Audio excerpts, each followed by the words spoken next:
Hey guys, this is Andrei, a certified translator and a real estate concierge. On top of my different roles, I can also be an official translator at some good event like a marriage, could be a divorce occasionally. So today we're talking about marriages. The birds are singing, the sun is shining, and an American is about to take one of the vital decisions of his life to get married to a local lady. And of course all the paperwork requirements have to be observed, and of course there is misunderstanding at every point, a bit of confusion.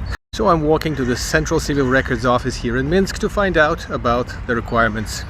Since people take more than one vital decision in their life, we are also going to throw in a divorce into the background.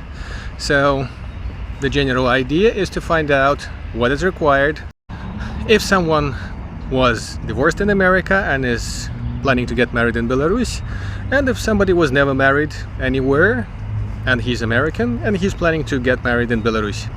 One of the key requirements, and that's kind of obvious, you'll need an official translator at the ceremony, and normally they actually don't have to be like super official. A diploma for language command would work, so it doesn't have to be not a realistic translator like myself, a certified guy.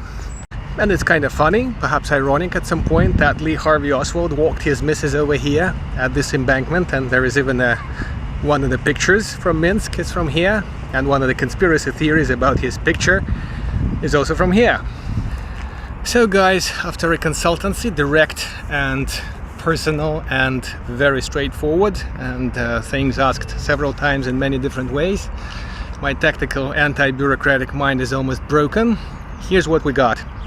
Suppose you're an American, you were never married, so in your civil records, vital records, in the States you get an apostille, the certificate of your marital status. Civil records or vital records, it's different in different states, and it may have different names and titles, but generally the search for a marriage record that is negative, like they don't find any marriage records in your name between when you're 18 and now, or something like this. So again, from state to state it's different, so if you had your own experience in your own state, you may comment down below to navigate us.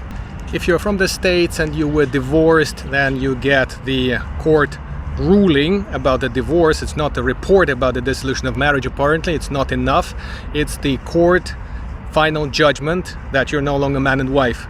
It has the date of pronunciation, it has the date of enforcement. They're normally like 10 or 14 days apart or something like this, and that's the paper they need. Secondly, and last but not least, apparently affidavit is no longer required, so you don't have to cover 49 other states anyhow. You just have to attach these two papers, plus your passport translation, of course, plus your registration, could be online registration printed out too, and of course your official translator.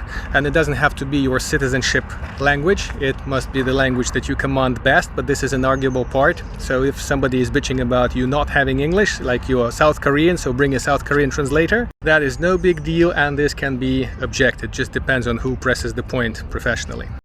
They claim that all these papers are written down in the President's decree on administrative procedures, decree number 200, and that the court ruling is like mandatory thing, not a report, not a certificate of the dissolution, but the original court ruling plus apostille, which is bureaucratic and costly if we talk about translation, and sometimes apostille also costs per page, so that's unfortunate.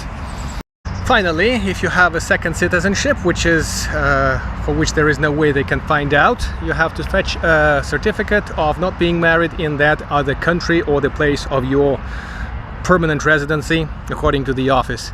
So I guess that's the easiest, just don't brag about your second passport, and that would be it. So the conclusion is, think twice before getting married. That's obvious.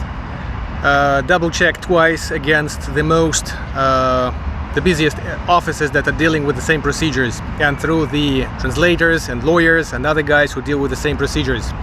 By the way, if you need a translator, that's me, and if you need a lawyer to consult before the marriage or before the other thing that finalizes the marriage, I have a link, and it was in the video I published recently. Thank you very much for watching the video. If it was helpful, press a like, donate a couple of dollars if possible. And this was Andrei from Minsk. If you want to get married, or the other thing, the opposite, I'll be happy to assist in your translation procedures. Thank you very much, and cheers from Minsk. See you later.